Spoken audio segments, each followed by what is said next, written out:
I think a lot of people, including myself, are having a bit of a headache from all this special rapporteur David Johnston coming to the conclusion that Canada doesn't need any sort of transparent public inquiry into the Chinese interference with Canadian politics, politicians, and elections, allegedly. So we're going to take a little break from that and focus on House of Commons. Now, House of Commons goes on and off, and right now they are not, at the time of this posting, they are currently not in the House. They'll be back next week. But I have this awesome gem of a video already drummed up where Trudeau throws a tantrum because Pierre Poilievre tells him and tells Canadians, looks directly into the camera, to Google it. And I love the way, like many others, I love the way that Pierre Poilievre talks in the House and talks about Canadians and represents Canadians. Because at the end of the day, they represent us, right? The Conservative Party represents those who vote Conservative or have conservative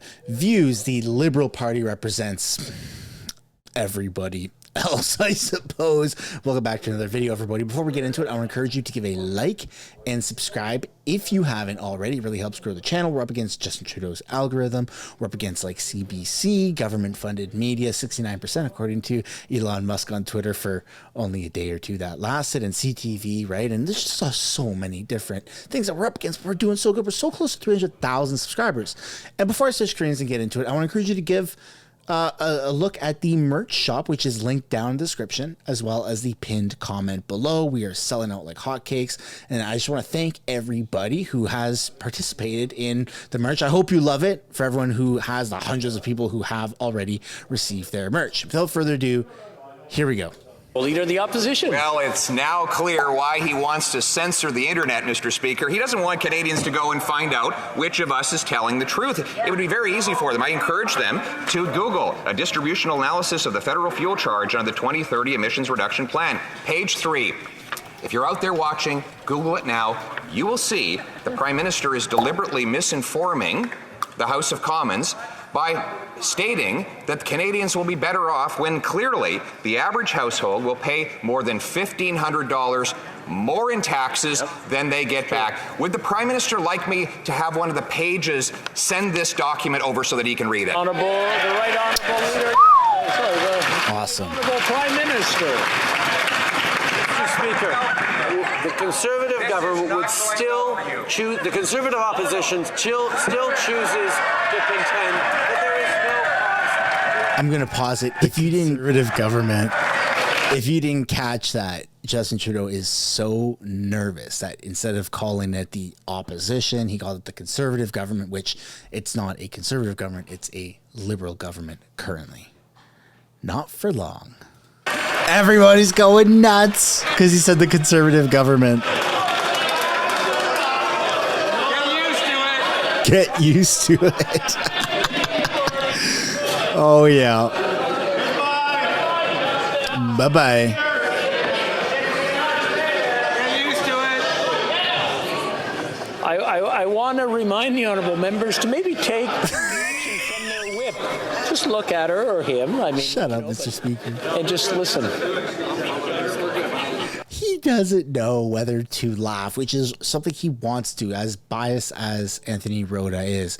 This was a hilarious moment for everybody involved. Even the Liberal bench was just laughing at this mistake, and Trudeau himself was laughing a little bit because he's never done that before. He slips up a lot more now, especially when he's up against Pierre Poilievre, because Pierre intimidates him because he's going to take his job, and soon the leader of the opposition will be Justin Trudeau. So, and you can see Anthony Rota did smirk a little bit, which is, I just love these moments.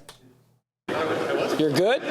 Okay, I got your word for it. Good. I'll take their word for it. The right honourable Prime Minister from the top. Mr. Speaker, the Conservative Party of Canada continues to refuse to understand that you cannot have a plan for the future of the economy if you do not have a plan to fight climate change.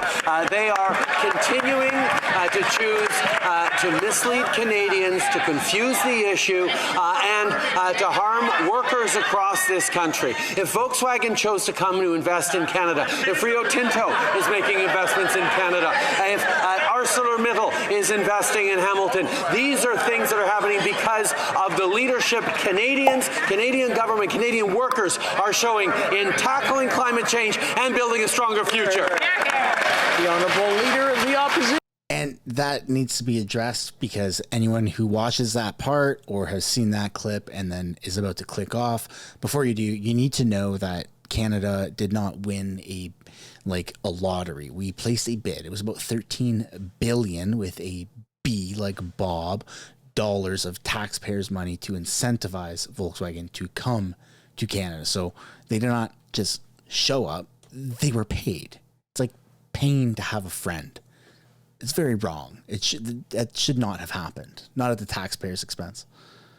Mr. Speaker, he does not have an environmental plan. He has a tax plan. Since he brought in the carbon tax, he has not succeeded in reaching a single solitary emissions reduction target. That is because taxing people for something they have no choice but to use does not change the environment, Mr. Speaker. Canadians have to drive. They have to heat their homes. But this Prime Minister chooses to put the burden on the working class, 60% of whom will pay more in taxes than they get back in rebates, instead of putting it on himself. Why doesn't he cancel his hypocritical, high-flying lifestyle and the tax at the same time? Wow. Honourable Prime Minister. Mr. Speaker, the Leader of the Opposition has a significant task ahead of him in convincing Canadians over the next couple of years that it would be better for them if we didn't fight climate change, if we didn't show leadership on the environment, if we didn't show investments in cleaner technologies, convincing people in St. Thomas that it is a waste of money to be investing in the Volkswagen plant. These are the kinds of things that he's going to have to bribe the Volkswagen plant. Fancy rhetoric he tries to use will not fool Canadians. The reality is Canadians know environment and economy go together. Hear, hear. Issue with this is it's not that people deny that the earth is heating up, right? This whole climate change thing. We know summers are getting warmer and winters are, more sporadic, but that there is a natural cycle of the temperature and the climate here on Earth. And is it exacerbated by humans? I don't know. The Earth is millions, billions of years old, and you have very, very smart people that say debunk what the mainstream media is saying. Now, do we need to just flip a switch and overnight go from fossil fuels to electric vehicles?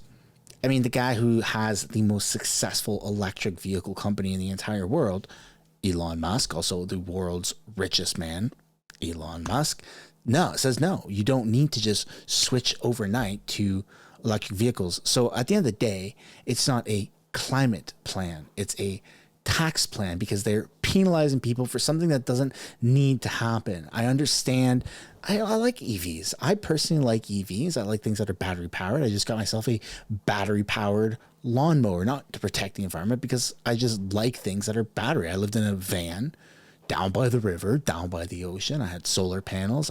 My life was revolved or off of solar and battery powered. I personally am attracted to certain things like that. If I could snap my fingers and have a Tesla or electric vehicle, I would definitely like that. But I don't crucify people or ostracize people for wanting fossil fuels. I currently have a fossil fuel, two fossil fuel vehicles, and it's a tax plan at the end of the day. I don't know how many times it has to be said. We keep going in circles over and over and over again, but anyways, that's the end of the video. I'll pass the question off to you. How do you feel about EVs? How do you feel about things just shifting towards electric and battery powered? Thanks for watching. Don't forget to like and subscribe if you haven't already, and I'll see you in the next one. Thanks so much for making it to the end of the video. If you want to support the channel financially, you can do so by checking out the merch shop linked right up there. Or if you want to do something for free, which is also absolutely acceptable and highly encouraged, you can subscribe right there. If you want to continue watching videos like this, you can do so by clicking or tapping right there to watch the next upcoming video. And if you want to watch a little bit of different content, but also Canadian stuff, you can do so by clicking right up there. That's my second channel, House of Canada, also known as the House of Commons Highlights. Thank you so much for watching. I look forward to seeing you in the next video.